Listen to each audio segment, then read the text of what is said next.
insightful, but are you likable? You got jokes, you're the host, stand up. Are you likable? Oh, until they're going to do that, there's no point in getting up there. If you don't believe in yourself, why is the audience supposed to believe in you? All right. Here we go. We're 9 seconds in, 10 seconds in. All ready? right. I'm ready. I didn't know we were recording. Well, I just started it, but like it All right. doesn't.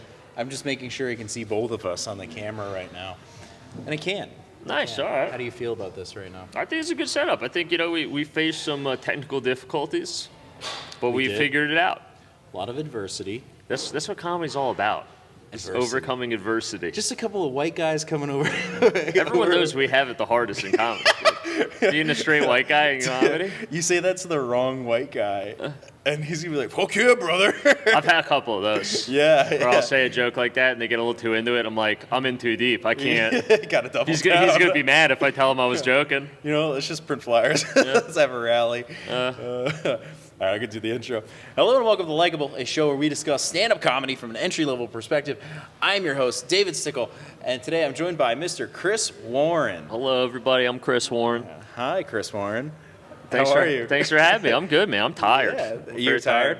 What'd you do last night? Tell me. So Where were you in the night of the film? Well, last night I did a show, and then my buddy, Okay. who was running the show, was like, there's all these chairs and equipment and stuff, and he's like, hey, I got to take the New York comics back to New York.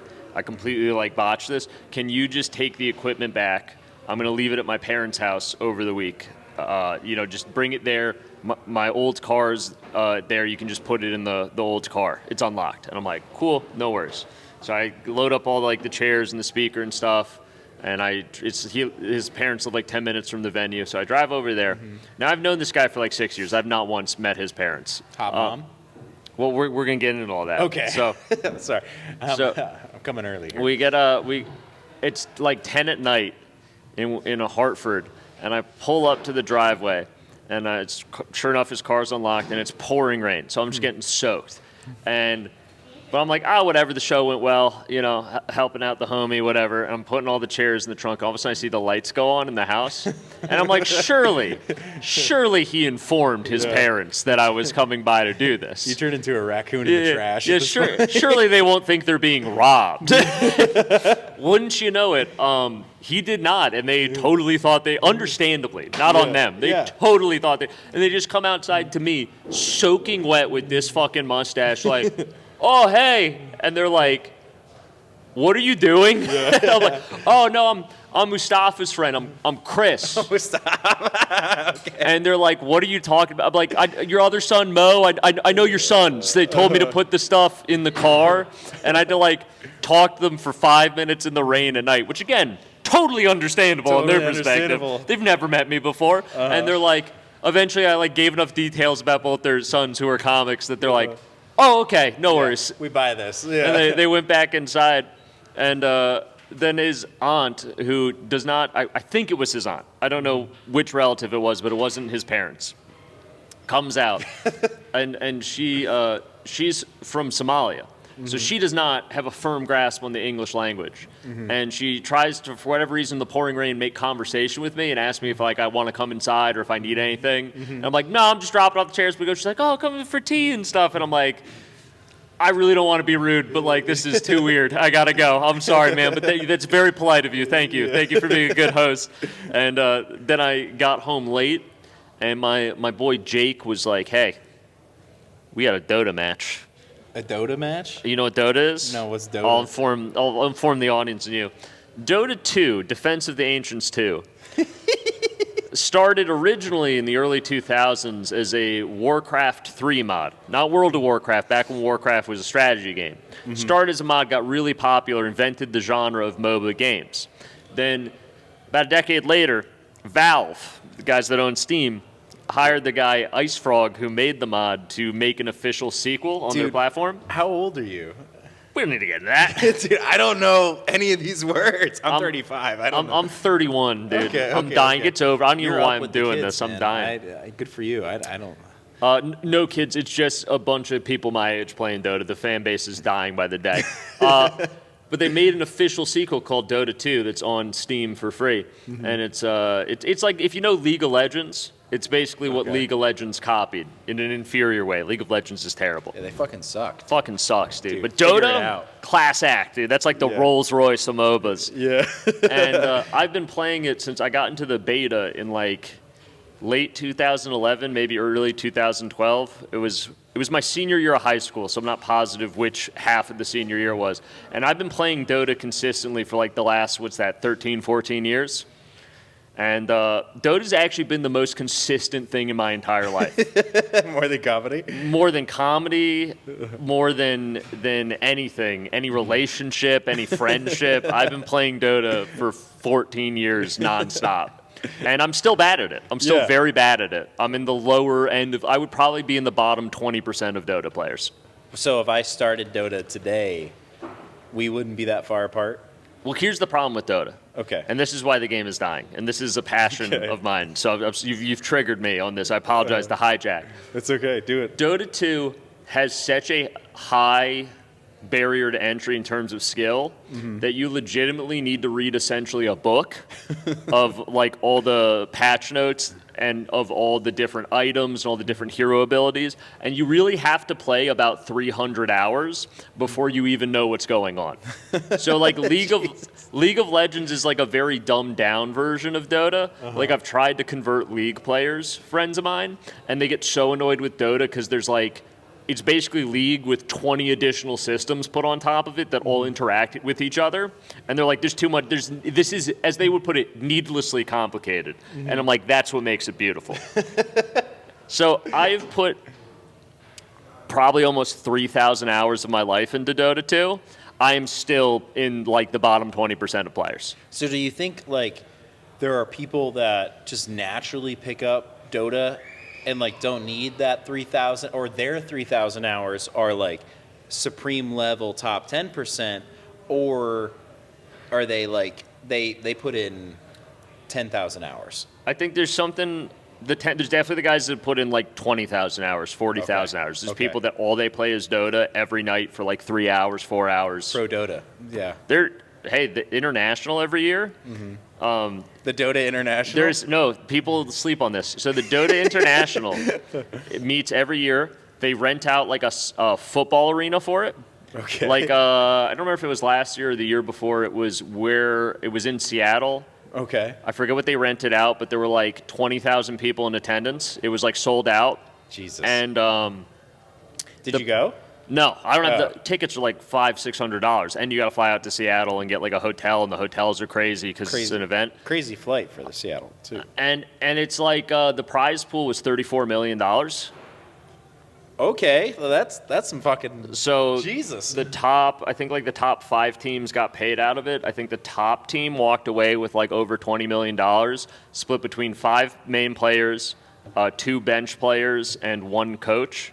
So between 8 people, they split $27 million. That's enough money to lose your virginity that you definitely sacrificed on the way there. Yeah.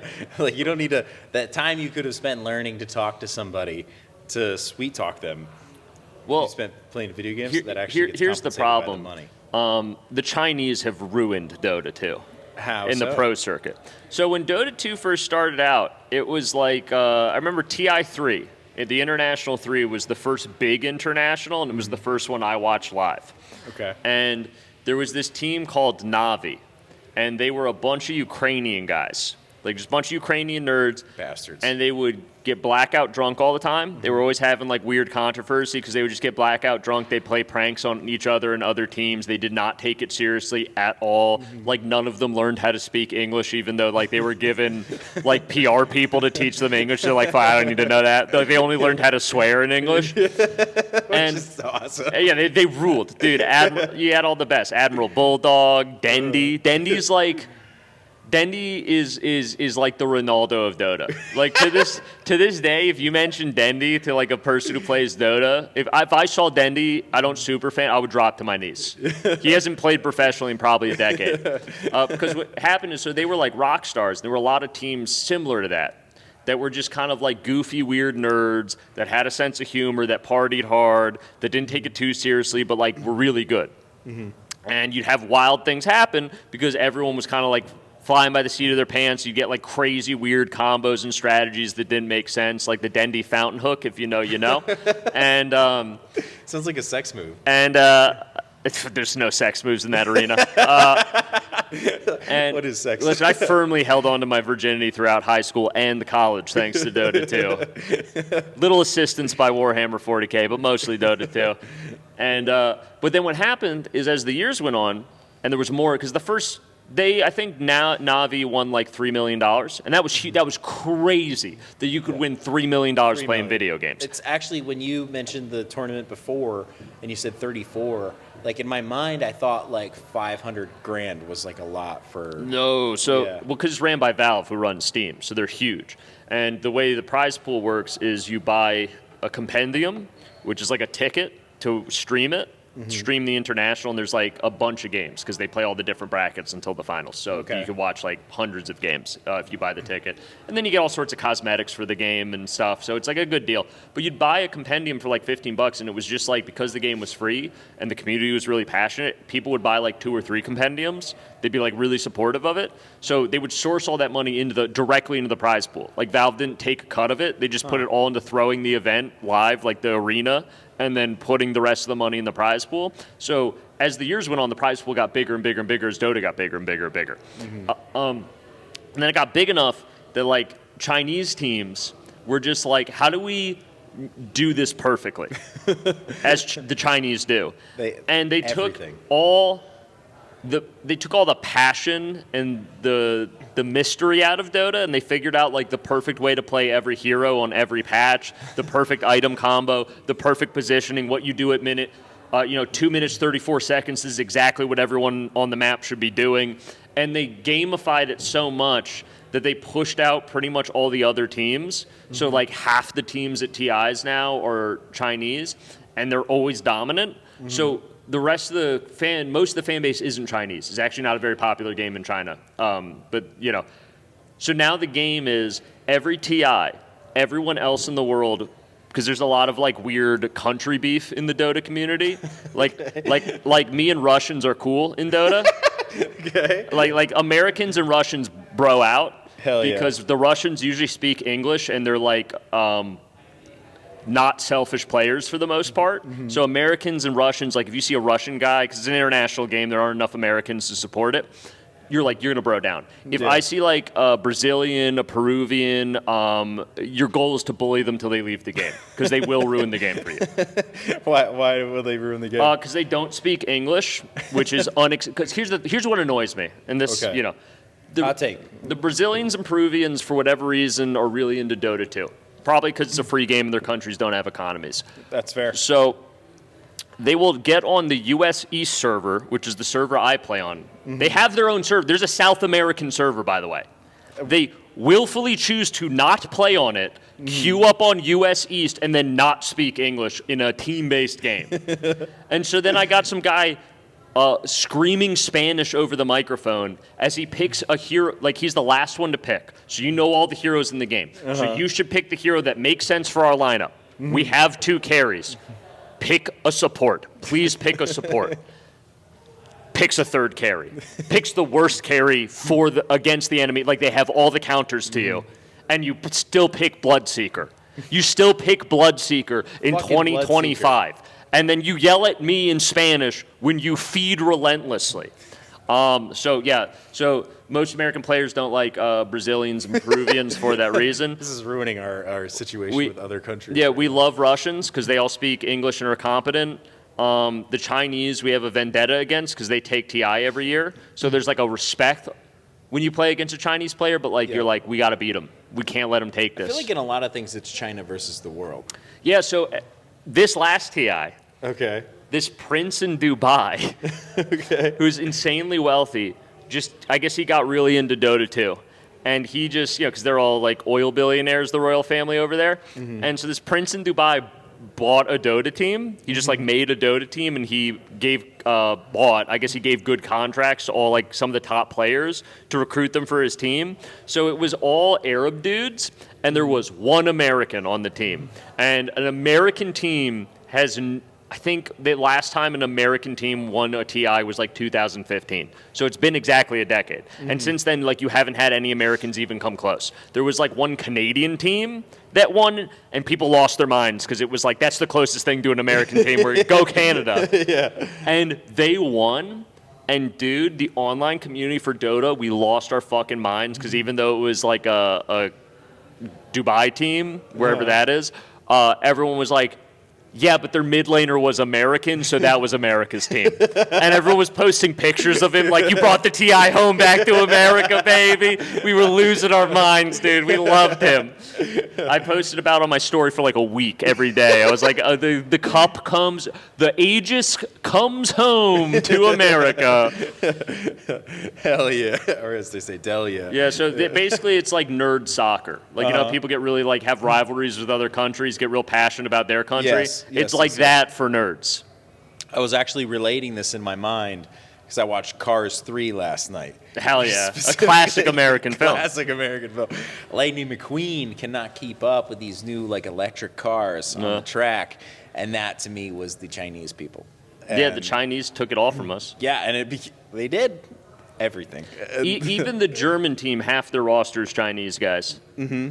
Like, all the teams have just given up and started, like, recruiting Chinese guys. So do they go under the German flag and represent China, or is it like... So it's not like a national team. Okay. What it'll be is they're private entities, like you would have in the NFL, but, like, way less stable. Like, teams will go away and come back all the time. Or, like, new teams. Like, the Dubai team was a new team that was formed. I forget what they were called. I should know. I only remember that America won. Hell yeah. So, like... You'll go by where the team is based. Mm-hmm. So, like, the Maus is a German team. They're based in Germany. Most of their roster at this point is Chinese. So, yeah, they're technically a German team, but that's a fucking Chinese team, as far as I'm concerned. That's and, shitty. And then the Dubai team, you have a single American. Obviously, that's an American team. So it's like, you know. It's fucking Chinese, dude. Yeah. I did not expect this conversation. Sorry, there are like 5 things I can go full hyperfixation on. Dota is one of them. Are the other ones, what are the other ones? So Dota, Okay. certain eras of history I will not shut up about. Okay. Religion, I'll go on all day. Hell yeah. We're pro-God here, just to be clear on that. Very pro-God. Sobriety, I won't shut the fuck up about. As I drink a beer during this podcast. To each their own, This is man. like the first podcast I've actually had where I drank a beer during, I think. That's good. That's You're kind of testing funny. me. Yeah.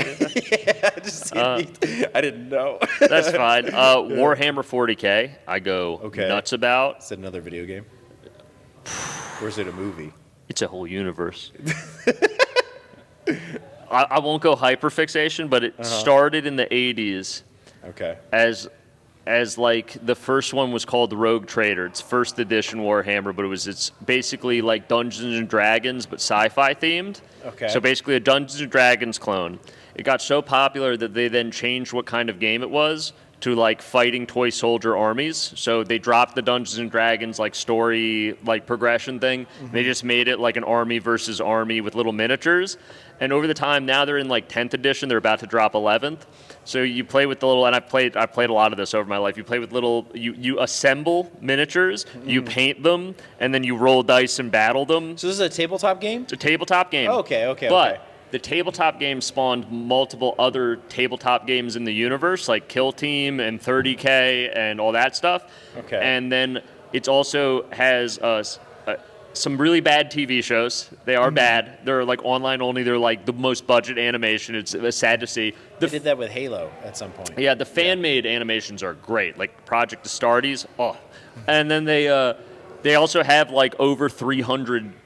I think that's the number, like over 300 novels in universe that all connect to each other. And video games now. Space Marine 2, if you heard about that, that was a Warhammer 40K game. That was like the first one that kind of went mainstream. Okay. And then I was upset because it went mainstream a little bit with Space Marine 2 was so popular for a hot minute there, that everyone's like, what's this Warhammer 40K thing? And I'm like, no, this is only for autistic nerds. Don't ruin this. This is like our last. You've ruined Star Wars. You've ruined Star Trek. You ruined comic books. Jurassic Park. You ruined anime for us. Let us keep this. You ruined video games. Let us keep this. This is the barrier to entry with the tabletop is so high. Let us keep this.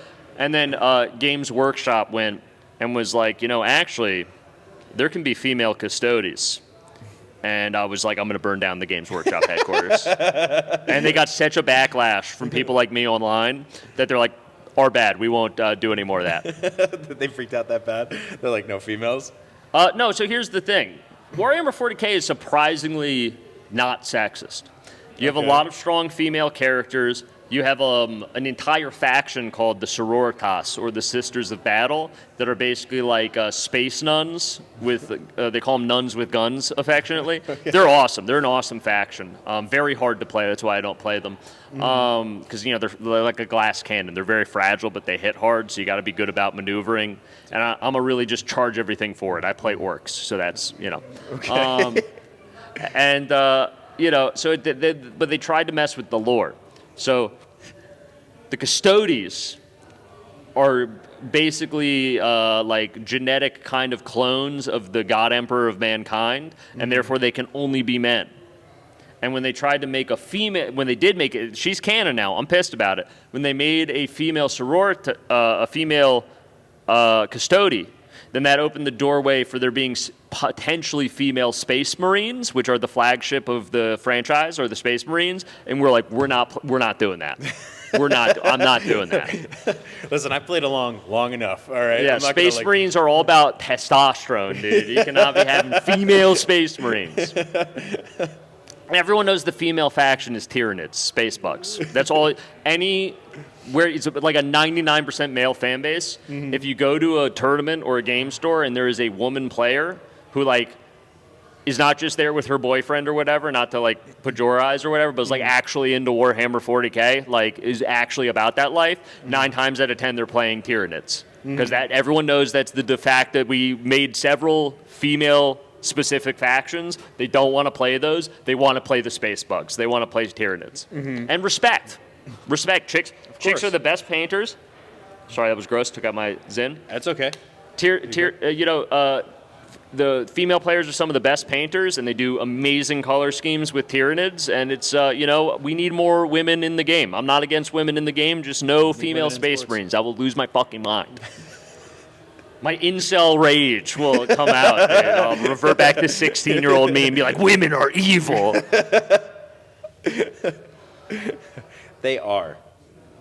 Okay, sorry. I'm sorry. We're gonna cut to an ad where it's just like. Listen, he said it, not me. Yeah. Do you need tampon? No. We're gonna do that. We should talk about comedy. I apologize. I kind of hijacked the pod. No, dude. I love to have it be everybody's episode is their own, and because of this camera, I'm gonna have to start and stop soon. But I had no idea this conversation would take this turn, because I feel like if somebody watches you online, they kind of think that you're probably just home, just reading the news all day. Maybe it's not a lot of what I'm doing, to be fair. Yeah. But you go through all of it, and then you play games afterwards. Yeah. But my annoying thing is a lot of people. So the whole reason I made social media was try to get people to come see me do comedy. I was anti-social media my whole life. I thought it was the dumbest shit ever. I was like, I don't want to do this. I saw immediately, and I'm a dumb person. I'm not saying, I was so smart. Just it occurred to me very early on with Facebook that I was like, this is going to be bad for society. And I think that was obvious to anyone that started using it. It was like, I'm going to stay off this, right? So I had a Facebook I never used that I would occasionally keep in touch with some people from high school, and that was it. I'd message you back in a month when I checked it. And then everyone's like, oh, you're doing comedy. You got to do social media. You got to do social media. There's a lot of pressure to do it. And I got tired of my career wasn't where I wanted to be. I was also 2 years into comedy, so my career was exactly where it was supposed to be. I thought I was being robbed. I didn't have a Netflix special yet. I can do an hour, and it's bro, you can barely do 5 minutes in reality. Looking back at some of those I look back at some of my old tapes that I sent to bookers, and I was like, how dare they not let me in that festival? And I look back and I'm like, I hope no one watched this. I sent this to bookers I respect. That was a mistake. I feel the same way. Yeah. I was like, I go through my hard drive and it's like best set of your life with whatever date in like 2021, and I'm like, let's check this out. I'm like, life's gotten better evidently because this is rough. This is real. But I was so anti-social media, and then I started making social media, and it took me forever to find my footing. I was doing like history content for a while, and then I had my own the You Should Be Worried podcast, which is now on hiatus. Just a break. Which I did with Ben Kirsch and Matt Lopes, two hilarious comics and great social media guys. They are. With a name like Ben Kirsch. I mean. But I was doing it with both of them, and they were both social media guys, like hardcore into social media. They're really good at it. And they're like, dude, you got to do social media. You got to do social media. You got to do social media. So I said, okay. Because I had like 3 bad clips of me doing stand-up. That was all I had on my Instagram. I'd only made the Instagram because that's how like half the bookers wanted to talk to you. So I was like, I guess I have to have this to talk to bookers. And so we started putting out podcast clips, and some of them went decently well. A couple of them went viral, and I was like, oh, this is kind of a cool feeling. They're like, yeah, you should make your own stuff. So I started making history videos, and those got a little bit of traction, but nothing crazy. And I was like, then I ran out of history people to talk about, and I was like, I don't want to go research people I don't care about. You know, I've done like 100 of these. So then I started doing news randomly, and I literally just did it because I ran out of shit. And there was one kind of I forget what it was like a mildly historical relation in news. So I covered that, and that went well, and people asked for more of it. And by people, I mean 2 people DM'd me. And hey, I like this. My adoring fans at the time. Yeah. So then I started covering the news, and it started taking off and going viral. And I was like, oh, so I just kept doing it until that brings us now. I cover news and like some social commentary stuff, and like I'll do some war profiteering for stocks. Hell yeah. But finally, I have some success with that. Things are going well. And the other day, I had a longtime follower because he'll message me on different things I put on my story, which shouts out. I don't know if he wants his name out there, so I won't. But Okay. I always appreciate when you have those long that comment on everything, and they'll message you, and you like kind of become friends with some of the people. And he's like, I posted something about like me doing a show, and he's like, oh, are you starting comedy? That's awesome. I would love to see you do comedy. I'm like, I've been doing comedy for years before I got on. So the only reason I made this social media was to get people to come see me do comedy. And now it occurs to me a lot of people are not aware I do stand-up. So I kind of, shot myself in the foot with that. That hurts. Well, what are you going to do? They're catching on. I post more stand-up stuff now. Make people aware. Good googly moogly, that thing is juicy. Good googly moogly, that thing is juicy. Oh hey, didn't notice you there. Nice to hear that you've made it this far in this episode. Geez, what a weird start to the interruptible. I'm going to talk about show dates. Here we go. We're doing it. It's happening. All right. This is coming out sometime in the week of 12/19, which is the show we will talk about, which is the Millbrook place at Julian's, which is pretty much a marathon show. There's going to be so many comics, so much time. It's like a 2-hour-long show. If you've got endurance, if you got stamina, you go to Julian's in Millbrook on 12/19. Get your little tookus there, okay? I'm not going to curse. It's too close to Christmas, okay?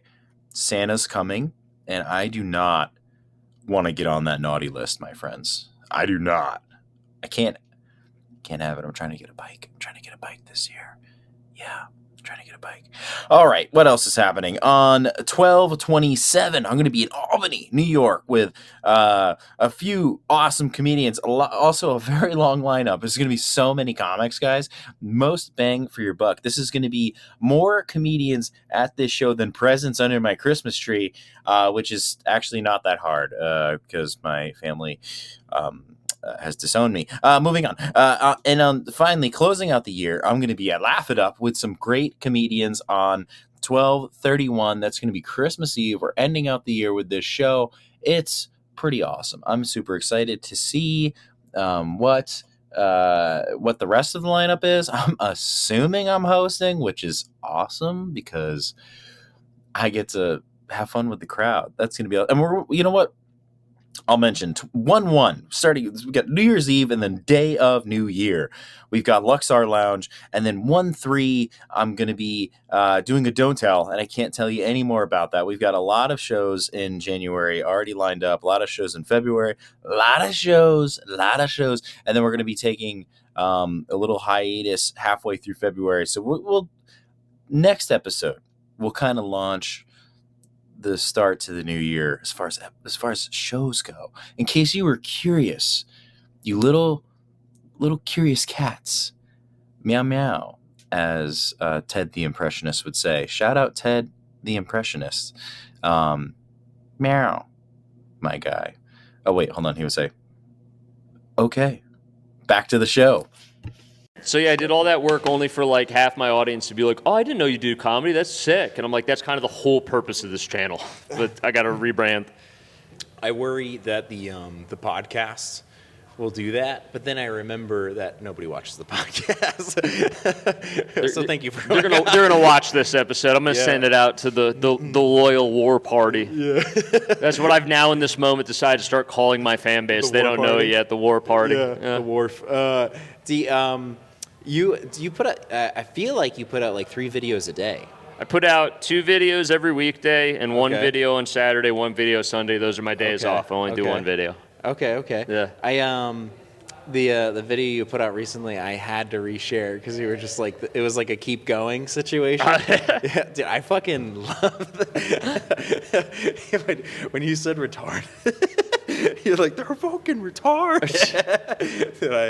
I know I shouldn't laugh the hardest at that part, but it's just like the camera like gets closer and closer to or you get closer to the camera. Yeah. So when I watch those, there's somebody screamed out there. When I watch your videos, I get curious. I'm like, do you have people that live around you in that kind of situation? Like, do you have neighbors or something like that? Do people knock and are like, what's going on here? Like, where do you record that? So I'll give more information about myself than maybe I should.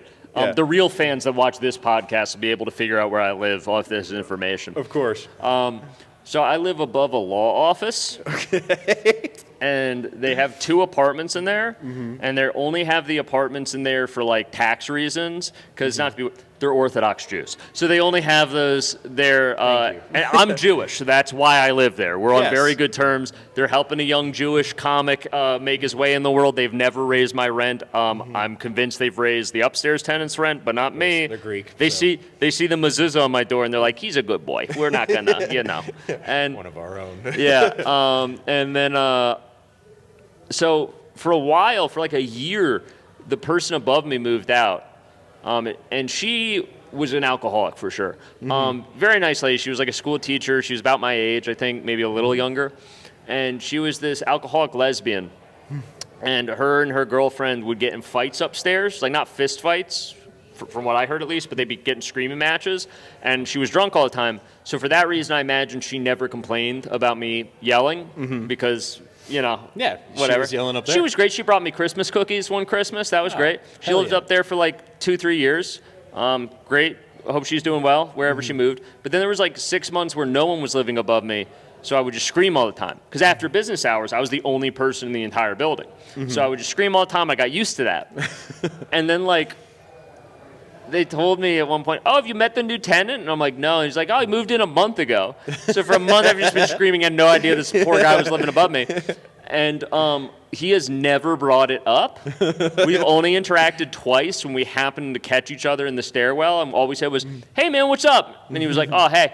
I was like, "Cool." And we kept it moving. Something to do with what you talk about when you scream? What? Do you think it has something to do with what you talk about when you scream? Possibly, like, but he's never brought it up. And I'm not going to be like, "Hey, am I too loud?" Because if the answer is yes, I'm like, "You might want to move." They're not kicking me out. That's all I'll say. Yeah. They're not kicking me out. You got it. You're locked in. I've been a great tenant. The police have come to that apartment multiple times when I was using, and they did not kick me out. They literally just called my mom, who's my emergency contact, and were like, "Is Chris okay?" The police were here again. Is he good? Oh, they care about you. My mom's like, "The police," and I was like, "Oh God," That's. Do you I feel like your stuff online, and I don't know if this is an insult or like really nice. It reminds me of like the Colbert Report. Do you ever get that? Oh, I'll take it feedback? as a compliment. Okay, Yeah, I grew cool, up 'cause I watching the used to Colbert love that Report. show, and I Yeah. feel like I love your content, just because it reminds me of that a lot. That makes me. Thank you. I appreciate Oh, okay, that. That's cool, so cool, much cool, better cool. than a lot of things people have said about what I do. Why? What do they say? I get death threats almost weekly. Really? Yeah. In DMs or people in public? DMs. Yeah. No one in public yet, but one of them.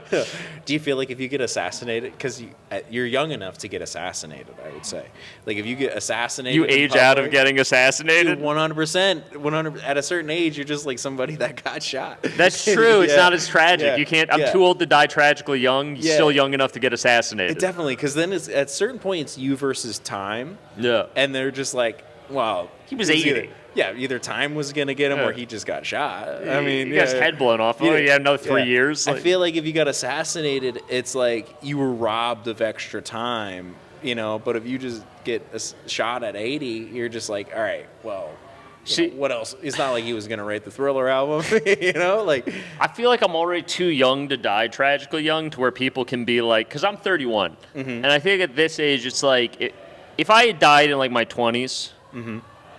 people, I used to have a bit about this, but like people would be like, wow, he could have done anything. He died. He's so full of potential. He could have gone on to be president. He could have written the next great American novel. Like we were robbed of all the potential. If you die at like 23, it's like, oh my God.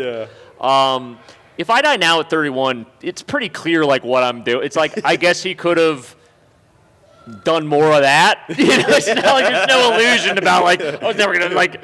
Yeah. He probably wasn't gonna even own a house, so I'm not sure he was gonna change the world. But if I get assassinated, then that might start with my follower base. It might start conspiracy theories, and that dude, could you be cool for become me. like a martyr at some point, right? If I could be a far right meme template for getting assassinated, that would be Yep. great. Like when Yep. people do those weird like far right edits, you know what I'm talking about, where they have like the early 2000s like European music that they like edit, and it's like all the quick cuts of shit, and you just have one with me in there, like I'm a martyr. That would be Like an great. inch away from the camera. Yeah. Dude, that'd be great. I mean, you could be this Nick year's- Fuentes does a tribute to me on his on that week's episode of his stream. Just like they killed a patriot, Chris Warren. It's a shame to see. This is what these people do. They kill our guys. They killed Chris Warren. They want gun control, but then they shoot this guy. He was a hero. He was a hero of the nation. Meanwhile, I've never done anything overtly political. That's the funny thing is online, because I like to keep it vague enough. People on the right think I agree with them, and people on the left think I agree with them, and I choose to not correct either of them. Just whatever you want to think. I leave it open enough that it's like a mirror where you can interpret that however you want. Definitely. Yeah. It's like, to me, it comes off as a lot of satire. Like, because, I mean, what you're putting out there is open to interpretation, right? So to me, it comes off as a lot of satire. But then at some point, I'm just like, yeah, that's a really good point, though. Well, that's the thing, is I like to do the kind of plausible deniability of the satire, because, I'd say it's like 50-50, like half the stuff I say, I really mean, and I'm using satire to get away with saying it, and then half the stuff I'm being satirical. Yeah. And I choose not to inform people of which is which. Hell yeah. Yeah. And you don't have to here. That's like, Yeah. I'm not asking you Well, for when that. people, when Dick Cheney died, I made a tribute to him, and people were like, this is the most satirical one yet. I'm like, no, this is one of the real ones. I was actually very upset when Dick Cheney died. I called my mother. I did. No, I cried. I legit cried for an hour when Dick Cheney died because he was a childhood hero of mine. I called my mom, and my mom consoled me on the phone for like 20 minutes. She was like, I know, hon, but, he lived a long life, and it was like, he was the last great American neocon. He went from being an alcoholic lineman to killing 1 million Iraqis. I mean, I felt it too, if I'm going to be honest. It was a hallmark character from my childhood, I think, because it was George and then it was Cheney, and then there was all this stuff that I didn't really understand being built around Cheney. I was too young to comprehend that, I think. But you got into it. The Bush administration was the last era of true American supremacy on the global stage. It was so cool. I want you to think about this. Iraq. Okay. I think at the time, and because I don't want to say the wrong number, because whatever I say, it's going to be wrong, and they'll be like, oh, you just know what he's talking about. I think You're giving too many credit to how much people watch this. they were like the fourth biggest and maybe the sixth biggest and on paper strongest armies in the world, and we beat them in a week with virtually no casualties. We had the same amount of friendly fire accidents of soldiers getting killed that Iraqi Republican Guard killed our guys. Like, that's how OP we were. There was one battle, I forget what it was called. Fuck, I'm going to remember it later. Where the Iraqis' main armor corps rolled out, and that was their big thing. They had like the most tanks of any country. Like, they had all these, I think they were the Soviet version of the T-80. I'm not good with Soviet war tech, so I forget what it was. I mean, you didn't do any research. And we rolled out with the M1 Abrams. The M1 Abrams had not had a real combat engagement. And it rolls out, and we realized that the M1 Abrams main battle cannon outranges theirs by like 1.5 times the distance. So we just parked and we waited for them to drive into our firing range when they still couldn't shoot at us, and we took out all of their tanks with 0 casualties. Brutal. And we also had like night vision on our tanks, which they didn't, so we would attack them at night, and they'd be like, how are they fighting at night? I don't know I can't see anything. And we'd just be like, No, it was so cool, dude. Yeah. And we got to tell the entire NATO and EU, like, hey, shitheads, we're going to this. I don't care that it's a false flag. We're going to this. And everyone sent troops except for France, because they're massive cowards. That was awesome. That was the last time America was like truly the undisputed world hegemony, the world champion, the most powerful like Death Star country on Earth. Hell yeah. And unfortunately, the global war on terror really drained a lot of our power. It drained a lot of our goodwill with other countries, and our reputation as like the savior of the world police, but that used to be like a good thing. Now it's a bad thing. Thanks to South Park. And it also allowed a lot of politicians to get into power that then kind of like looted the empire, so to speak. So it was really cool because it was ultimately our demise and what allowed the Chinese to grow strong and compete with us. But it was like the last ride of the Rohirrim. It was so cool that we just fucking mollywopped them. It was our episode 2 leading into episode 3 of Star Wars, if you will. Like, we just got access to all the clones. Yeah. And then episode 3, Revenge of the Sith. There was a big switch that happened. Yeah, it was so cool, dude. We toppled like one of the most powerful, because people forget, like, Iraq was powerful at the time. People think of it. Were they? Yeah, I mean, they were no European country, but they were, they were powerful. They wish. They wish. They wish. Fuck them.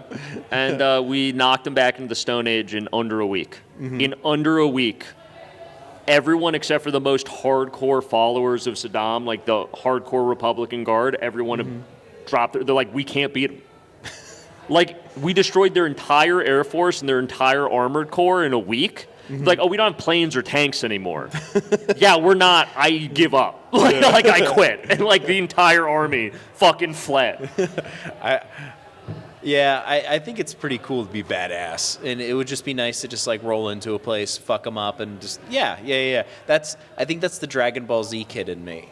Where we fucked up with Iraq, and this is my true, but we should have never gone to Afghanistan because that was stupid. Everyone knows that now. Okay.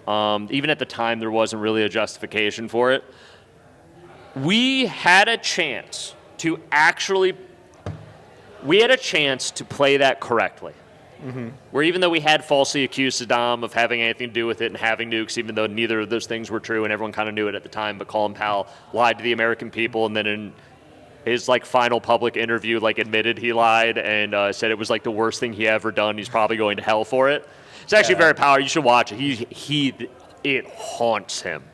Colin Powell lying to the American people about the Iraqis having WMDs and declaring war on them. It haunts him. He is not okay. He might have been the only human being on that administration because no one else gives a shit. He's like, we did the wrong thing. And Bush is like, I like painting. But we had an opportunity. We could have gone in there. We could have mollywopped the Iraqis. Then we could have played the tune of like, hey, we just took out a despotic regime. No one would argue that Saddam was not an evil guy, was not a bad guy. We're going to hold local elections, put a new government in charge.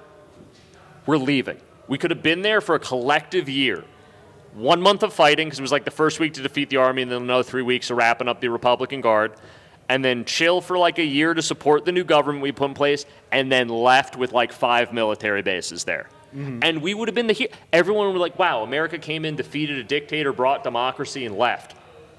So what here? Everyone would have loved us. Everyone would have loved us, and we would have crushed it. But we got greedy, and we're like, we want that fucking oil. We're staying. I'm not leaving. Yeah. And that's the American way. Yeah. Yeah. It's you're so informed about this stuff, but like we did a show together, and it's really not at all in your act from what I recall. People are going to be so disappointed. Yeah. Yeah, it's crazy. So like I did a show with Jamie Lissow. Do you know who that is? He's a stand-up on Gutfeld. Oh, yes. Yeah. Yes, I've opened for him before. Great guy. Dude, the nicest person I've met in stand-up. But like when you Jamie, watch, right? Yeah, Jamie. Yeah. Okay, When I thought you said watch- JB. My mistake. Oh yeah, no worries. When you watch him on the show, you might think, all right, this guy's politics, whatever. And then he had a full group of like elderly people like show up to his show at Laugh It Up, and he just talked about his divorce Yeah, for he like just an does hour. normal stand-up. Normal stand-up, Which is, and it's good. I really enjoy. So it's just like, you talk a lot about like world conflict and all this kind of stuff, but like your set or your act is like a lot about converting to Judaism, right? There's a little bit in there, yeah. Yeah, and then your sister. Yeah. And then just like a lot of family stuff, or just like personal stuff. It's not Yeah. necessarily world conflict. Like is there a consideration to switch over, or you're not going to fuck with what's working on the internet? Or do you feel like, as far as your act goes, do you think you'll bring in history or anything like that? So I have tried to bring in the past, like before I even did the social media stuff on this stuff, I tried to bring more of like my special interests, for lack of a better word, like history, geopolitics, stuff like that. I tried to bring that in to stand up. Okay. And it just was one of those things where there was so much explanation and groundwork that needed to be, like, in order for you to understand why this joke about Dick Cheney is funny, because you have not spent your entire life reading about him, I have to do 5 minutes of setup, and then it's just kind of an okay joke. Yeah. It's really funny to me, but it's like, it's not worth all the time it's taking. And I found that the same with history, a lot of the geopolitics stuff. So kind of the social media is an outlet for a different form of creativity to do that, because that's all stuff I'm interested in that's rattling around in my head that doesn't really work for stand-up. I have a couple geopolitics jokes in my stand-up that, like, depending on the set, I'll bring out if I think the audience is going to get it or like it. But for the most part, it's just me talking about my life. And, so it is kind of like, but I like that because it provides two avenues of creativity. The stand-up and that, so it's like one helps me with the other, I find. The more stand-up I write, the better it makes me at making the videos. The more videos I do, the better it makes me at stand-up, because they're both creativity, but with like completely different skill sets and completely different topics. So it's like 100%. kind of refreshes the mind. Do you consider yourself like a storyteller style comedian?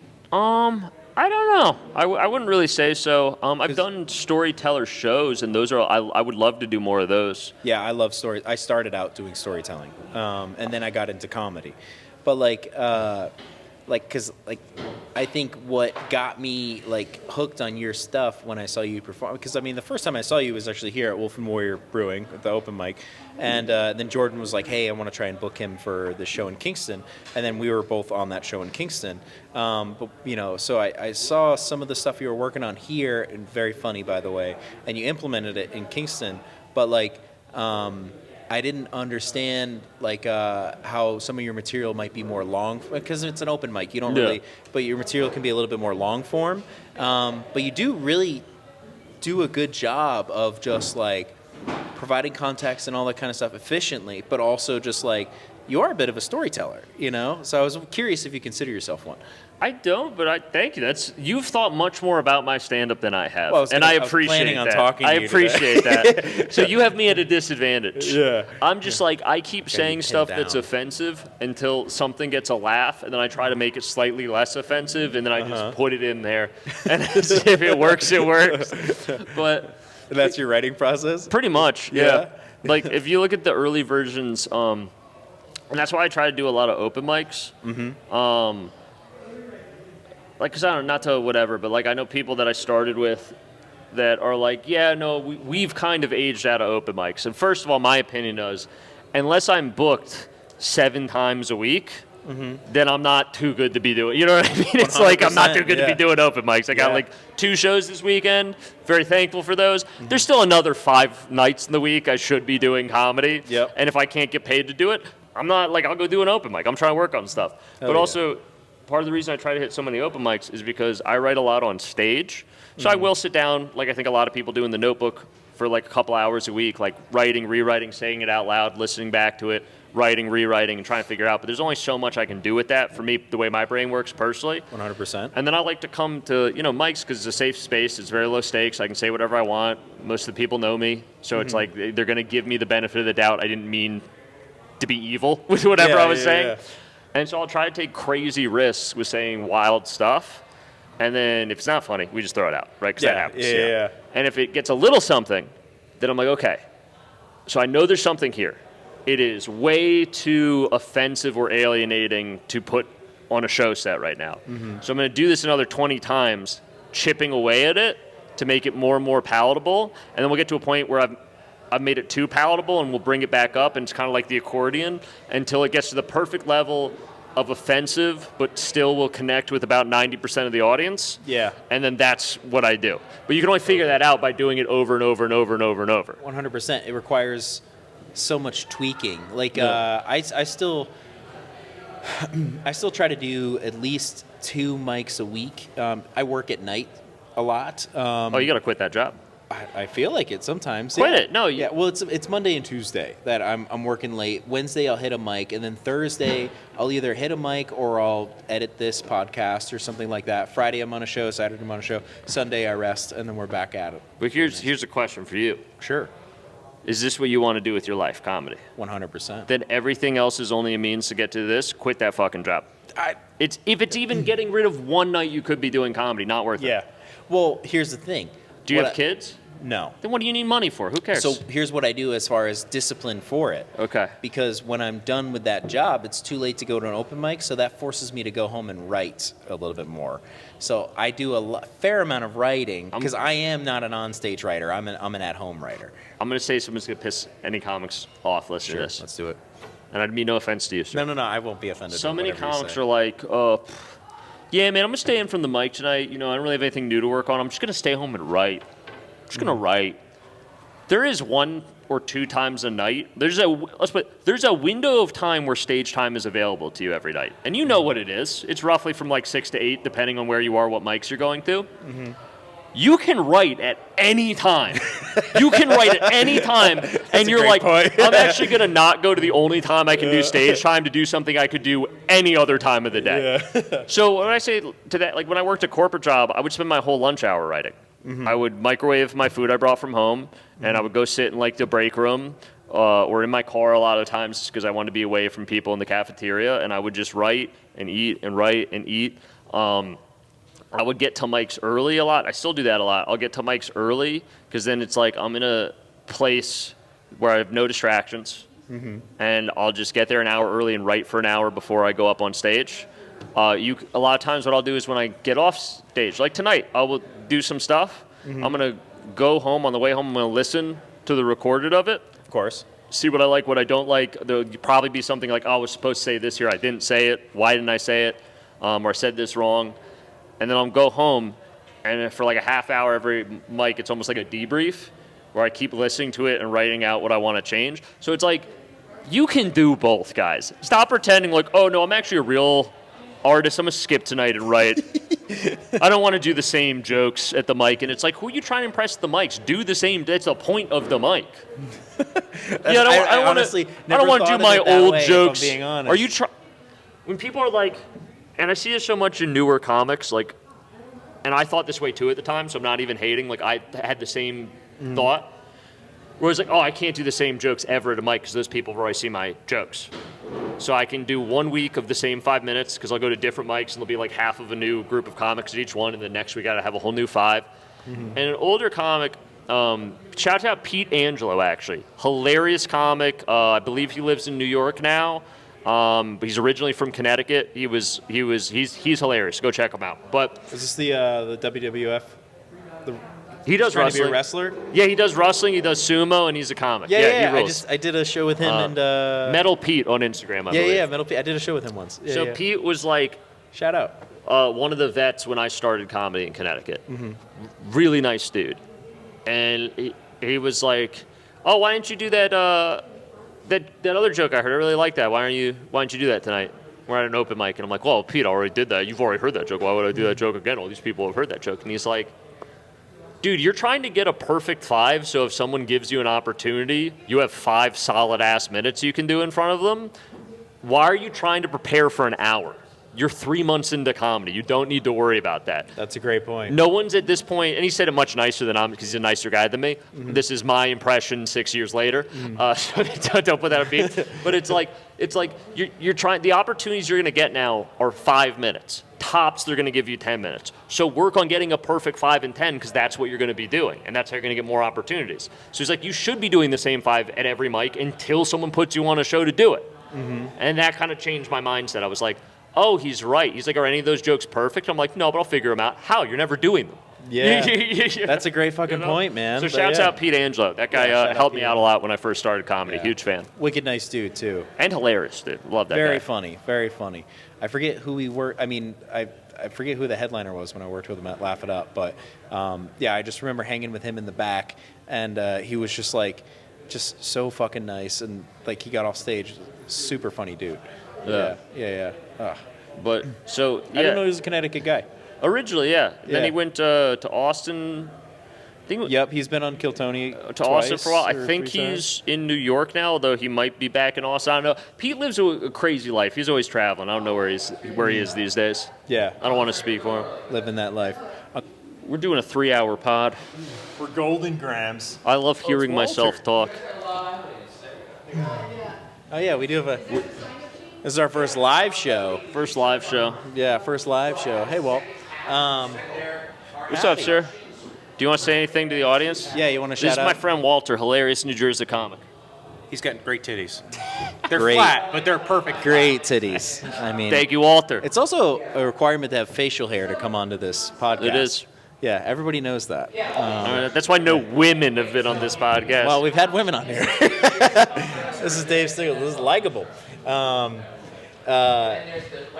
So, like, what do you think? He's got good titties too. Thank you. That's great.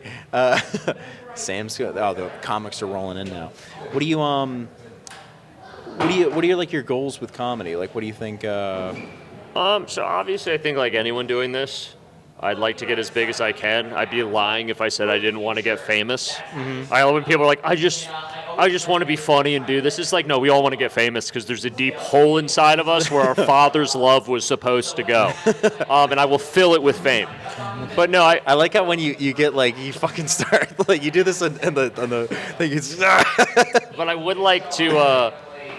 I would like to be a full-time touring headliner that goes out like 48, 50 weekends a year, does 5 shows at clubs all over the country.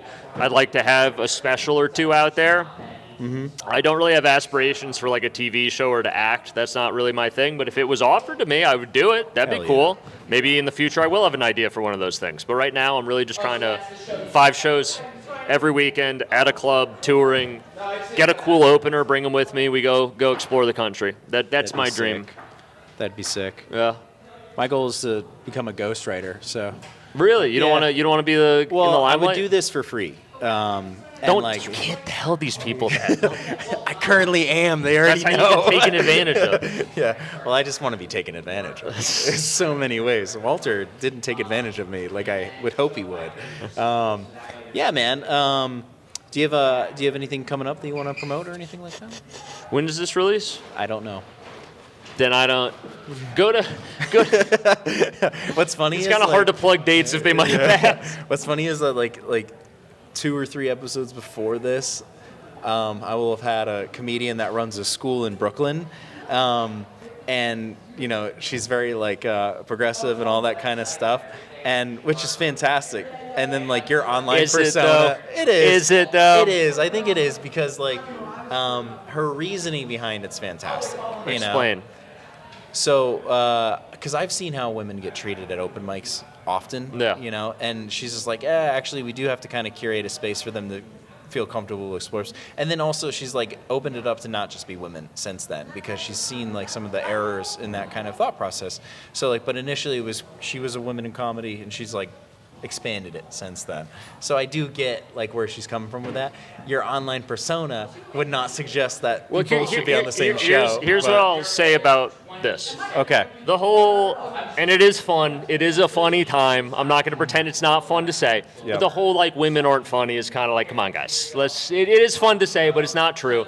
Exactly. There are plenty of funny, very funny female comics that I love to work with that are hilarious. Mm-hmm. There is definitely the issue of creeps, especially at open mics. You know, when you go to the next level, people don't really tolerate that. Like, no one's, I mean, sure there are there. I've never seen anyone be creepy in a green room. I saw one headliner that Oh, no. everybody knows. Don't name them. I don't want to be I won't, associated. no. I'll just say, like, I stayed longer than I wanted to because I didn't want to leave her alone with him. Good man. Yeah, dude, it was But it's very like, uncomfortable. there is definitely, especially like the local circuit and open mic circuit, there's definitely like creeps at open mics. And even if there's not ill-intentioned people, there's that thing of like when a new chick that starts comedy that's kind of cute, you'll just see after the open mic, like 10 dudes surround her, and it's like, You're so funny. You're so funny. We should write sometime. Yeah, We yeah. should write sometime. That meme is so real. But it's so real. Yeah.